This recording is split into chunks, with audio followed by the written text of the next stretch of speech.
So day 1 po ito ng mga natanim nating Dehydrated Zebra, twirl, mga Gasterias. Kung makikita niyo yun, nadiligan ko na siya guys.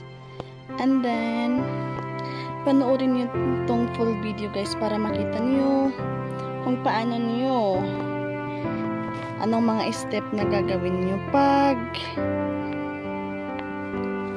galing Benguet yung mga ganitong klase ng plants and then sobrang dehydrated. So yun. So may mga tips ako dito na i-share sa inyo.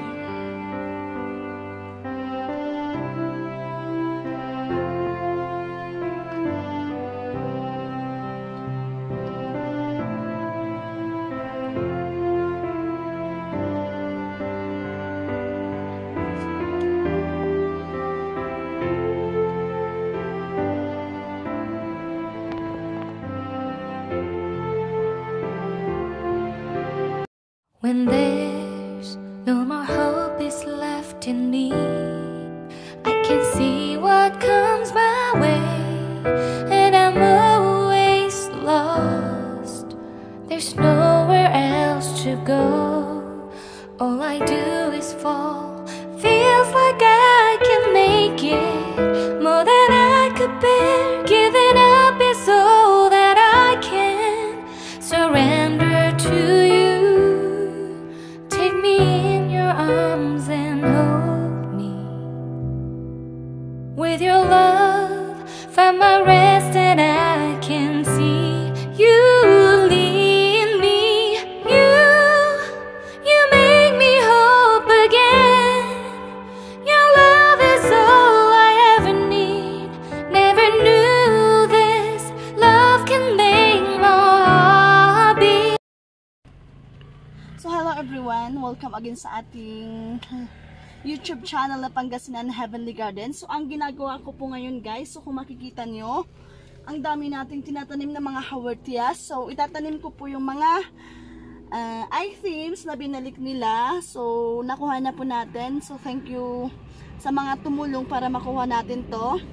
So sobrang dehydrated na po nila guys. So kung makikita nyo, so in-uproot ko na siya guys. In-uproot ko na and then tinatanim ko po ulit guys. So yun. So samahan niyo ako sa aking pagtatanim. Actually nga nung medyo marami na ako natanim, sa ako na alalang mag-vlog guys. So yun. So bali the same lang po ito guys. Pag yung mga nanggagaling sa LBC, syempre magiging ganito rin siya ka-dehydrate. So, ang first step na gagawin natin is, syempre, pag natanggal na natin sa tissue, automatic, itatanim na po natin, guys. And then, mas magandang diligan na rin natin pagkatanim natin. Kasi, syempre, dehydrated na siya. So, kailangan niya ng water. And then, mas magandang ilagay natin sa shaded place. So, yun. So, double trabaho, pero okay lang, guys. Kasi basta mayroon na tayong nakuhang items. Kaysa wala. Maghihintay tayo sa wala, mai-stress lang tayo lalo. So, ganito karami yun ha guys. Wala pa to sa kalahati itong mga natatanim namin. So, makikita nyo. Yun oh. Sobrang dami niya guys. And mga ganitong klase. So, sana after 2 months, mapaganda na natin ito. And then, pwede na nating maibenta. Sana meron pang mag-take all para hayahay ang buhay. So, nakiusap naman ako sa farmer and yun. So, mahirap kasi kailangan ulit pagandahin at patabahin kasi dehydrated. So, meron pa yung mga stocks dun. Kukunin ko mamaya. Wait lang ha guys. So, marami pa dito guys.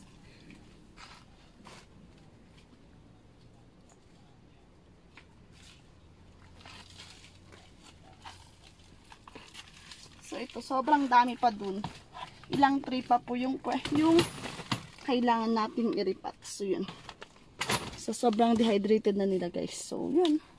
At least may tips rin po kayo kung paano nyo mapaganda ang mga dehydrated na haworthias, Gasterias, twirl, zebra. So ganito lang. Kailangan natin itanim sila agad para madiligan, and then yung sinasabi ko na ilagay sa bright shaded place na medyo maaligamgam. So yun siya.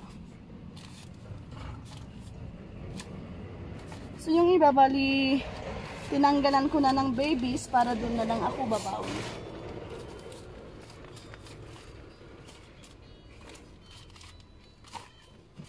So yung soil ko, hindi po siya mixture ng lowland guys, kasi nasa Benguet ako ngayon. So yung mixture ko is Benguet soil. So yun. See. So bali binawasan ko na rin po yung roots niya. Kailangan kong tanggalan ng ganito guys.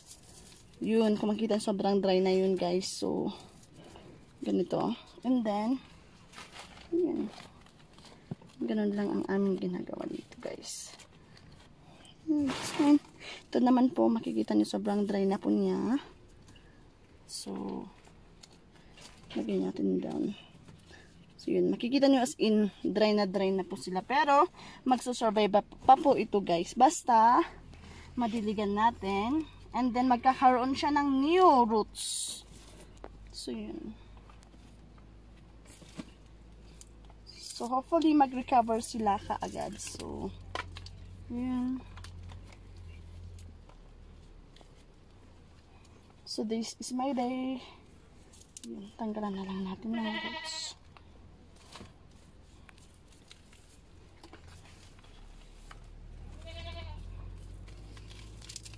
Kasi mahirap rin itanim pag mahaba yung roots niya. Yun siya.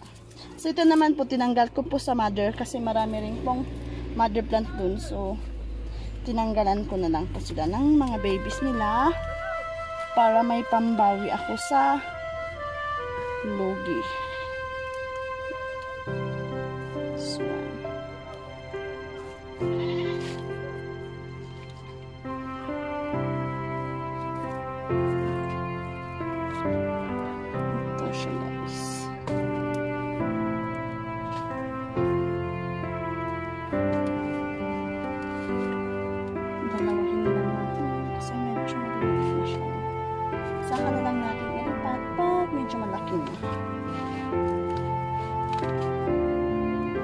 alam nyo guys, minsan yung mga haworthia, mga ganitong klase,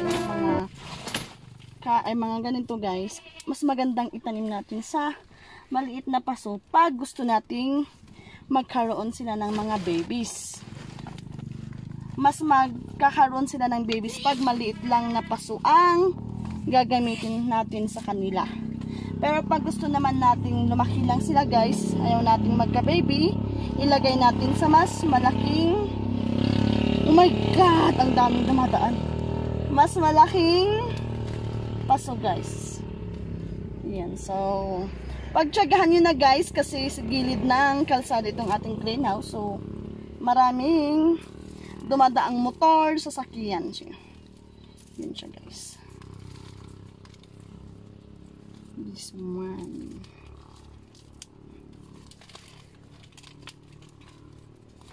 Tamtamang pot ko lang sila lalagay para magkaroon pa po sila ng babies.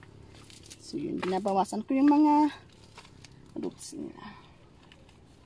And then bukas ng umaga, kasi hapon na ngayon guys, bukas ng umaga didiligan namin to.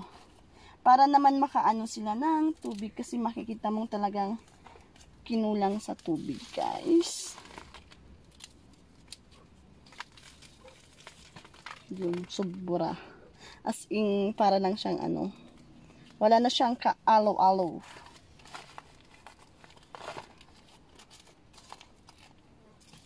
So, ito naman, paghiwalay-hiwalay na lang natin para dumami.